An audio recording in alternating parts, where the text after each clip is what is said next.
Sugeng rawuh ing Arafade Faki YouTube channel kanggo sinau basa Jawa. Di video kali ini kita akan belajar tentang teks MC bahasa Jawa dengan tema halal bihalal keluarga besar. Langsung saja disimak videonya. Assalamualaikum warahmatullahi wabarakatuh. Bismillahirrahmanirrahim. Alhamdulillahilladzi ja'alana minal mu'minin wal muslimin wa ashhadu an la ilaha illallah wahdahu la syarika lah wa ashhadu anna Muhammadan abduhu wa rasuluh.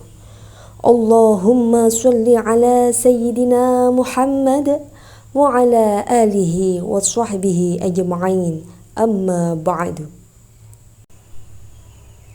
Dumateng sesepuh saha pinesepuh keluarga ageng Bani Haji Ahmad Arifin ingkang kinurmatan, bapak-bapak, ibu-ibu, saha para sedherek sedaya ingkang tansah dipun tresnani dening Allah Subhanahu wa taala. Langkung rumiyin sumangga kita sesarengan ngunjukaken raos syukur dumateng ngarsanipun Allah Subhanahu wa taala. Awit saking nugraha saha kanugrahanipun kita saged kempal manunggal wonten adicara halal bihalal menika kanthi kahanan sehat wal afiat. Boten kesupen sholawat saha salam mugi tansah katur dumateng junjungan kita Nabi Agung Muhammad sallallahu alaihi wasallam ingkang kita antu-antu syafaatipun wonten ing yaumil qiyamah mangke. Wonten kalodhangan menika kula minangka pranata cara badhe ngaturaken reroncenipun adicara halal bihalal wonten dinten menika. Inggih menika pembuka ingkang angka 2 waosan ayat suci Al-Qur'an, angka 3 atur pambagyo harjo, angka 1 tausyah hikmah halal bihalal, angka gangsal musafahah saha ramah tamah, ingkang angka 6 inggih menika donga kaliyan panutup. Miwiti adicara ingkang sepisan sumangga kita bikak kanthi waosan basmalah sesarengan. Bismillahirrahmanirrahim. Mugi-mugi adicara saged lumampah kanthi lancar.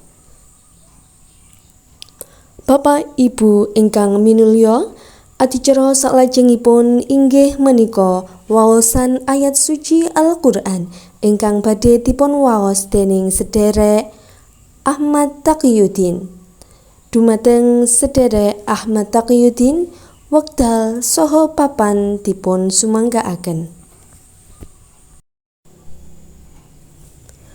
Matur nuwun.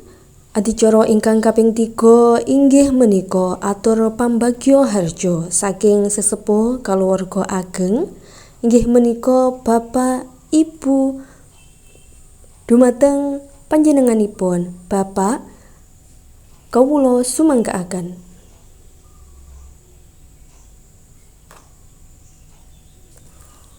Bapak Ibu ingkang minulya, adicara salajengipun inggih menika hikmah halal bihalal utawi tausyah singkat ingkang badhe dipun wedharaken dening Bapak Husaini.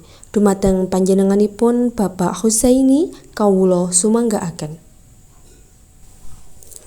Bapak, Ibu lan sedherek sedaya, mlebet adicara ingkang wigati nggih menika halal bihalal utawi atur pangapunten ingkang badhe dipun pimping dening sedherek Muhammad Rozi.